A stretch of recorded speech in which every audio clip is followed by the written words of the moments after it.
बिस्मिल्लाहिर्रहमानिर्रहीम।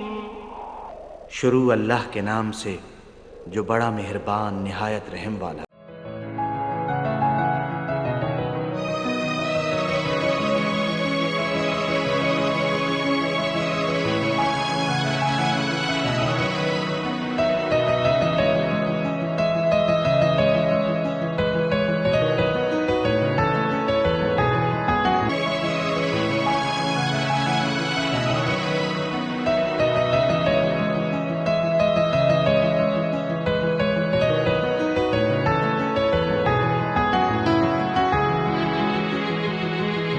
हमारी जिम्मेदारियां taught by आबिदा मिस। क्यों ना कल की चीटिंग गेट टुगेदर कर तमाम लोगों को दावत दे। अरे वाह, ये तो बहुत अच्छा आइडिया है। तुम छोटी हो लेकिन बातें बड़ी अच्छी कर लेती हो और इसी बहाने हम रिश्तेदारियां भी निभा लेंगे। ठीक है, अभी मैं सभी बहनों को फ़ोन कर दूंगी और मुझे पूरी उम्मीद है कोई मना नहीं करेगा। हाँ, मुझे भी। ठीक है, अभी मैं फ़ोन कर आती हूँ। हाँ, तो डर लग रहा लगता है। अस्सलाम वालेकुम। वालेकुम अस्सलाम। खैरियत? अल्हम्दुलिल्लाह। बैठिए बोलो। अब बैठिए।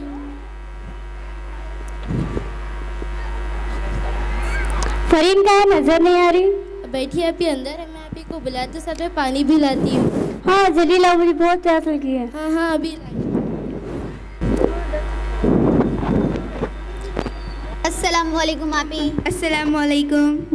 वालेकुम। खैरियत? अल्हम्दुलिल्लाह। कितने दिन बाद मिले हम लोग। मुझे तो यकीन भी नहीं हो रहा कि आप लोग आए हो। हाँ, हमें भी बहुत खुशी हो रही है। अरे शाइस्ता का पानी ला रही है, वहाँ पे कुआं खुद रही है। अरे नहीं आप ही, मैं शाइस्ता को बुलाती हूँ। शाइस्ता,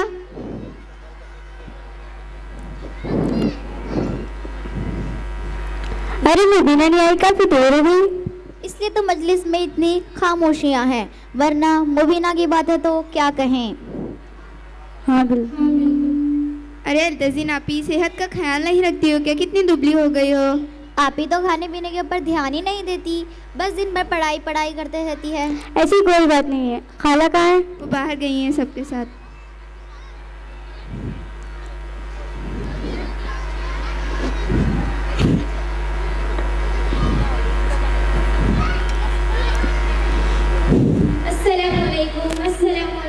वालेकुम अस्सलाम।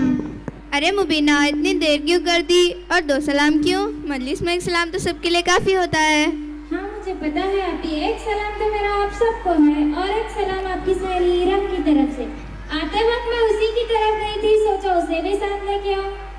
फिर क्या हुआ? वो आई नहीं? सब खैरियत से तो है?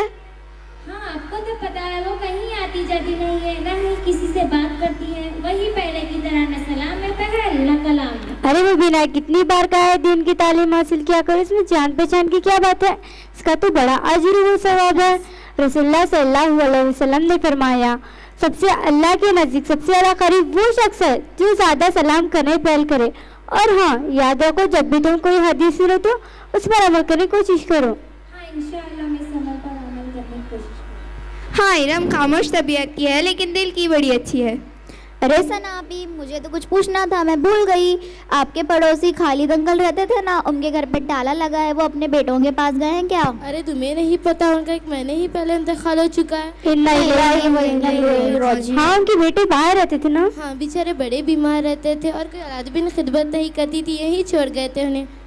लोग आज इस्लामी तालीम से कितने दूर हो गए हैं, बल्कि वालिदैन की खिदमत करने का तो कितना बड़ा अज्र व सवाब है।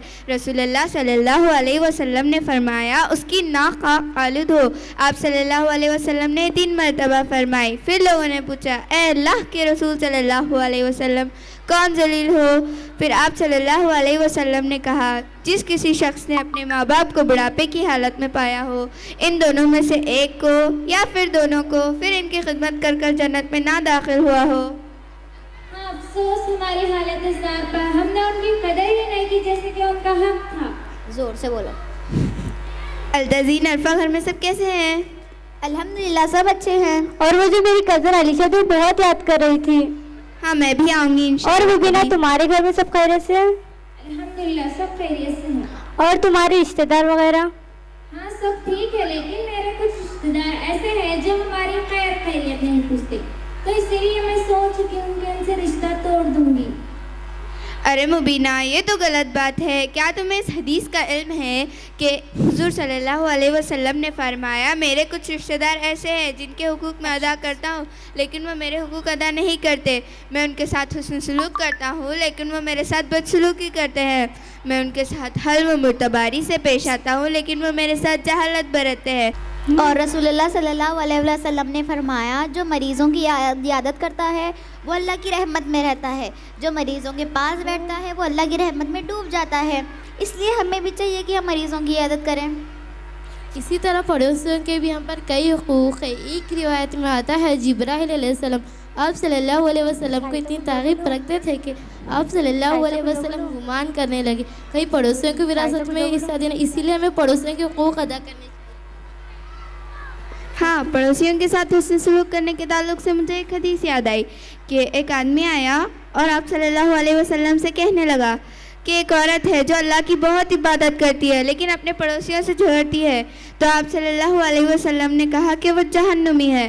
फिर आदमी ने कहा कि एक और औरत है जो अल्लाह की कम इबादत करती है, कम ज़कात करती है, कम रोज़े रहती है लेकिन अपने पड़ोसियों से नहीं झगड़ती।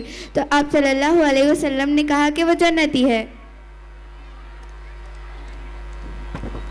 रसूलुल्लाह सल्लल्लाहु अलैहि वसल्लम ने फरमाया, जो कोई मरीज़ की आदत करता है, जो दीनी भाई की मुलाकात करता है, वो जो दीनी भाई की मुलाकात करता है, तेरा अच्छा हो गया, तेरा चुनना अच्छा हुआ, तूने अपनी जगह जन्नत में बना ली। और रसूलुल्लाह सल्लल्लाहु अलैहि वसल्लम ने फरमाया, जो मरीज़ों की इयादत करता है वो अल्लाह की रहमत में रहता है, जो मरीज़ों के पास बैठता है वो अल्लाह की रहमत में डूब जाता है। इसलिए हमें भी चाहिए कि हम मरीज़ों की इयादत करें। चलो अब मजलिस की कफ़ारे की दुआ पढ़ लेते हैं। जिसकी कफारी की दुआ वो क्यों? ये तो हमारे नबी करीम सल्लल्लाहु अलैहि वसल्लम का तरीक़ा था। किसी भी मस्जिद ने से पहले ही दुआ पढ़ लिया करते थे और इसी तरह हमारे गुनाहों का माफ़ी का ज़रिया बन जाती है। चलो अब दुआ पढ़ लेते हैं। सुब्हानकल्लाहुम्मा सुब्हानकल्लाहुम्मा व बिहम्दिका अशहदु अल्ला इलाहा इल्ला अंता अस्तगफिरुका व अतूबु इलैक। चलो अब चाची की इयादत करते हैं। हम सब हम सब जाएंगे।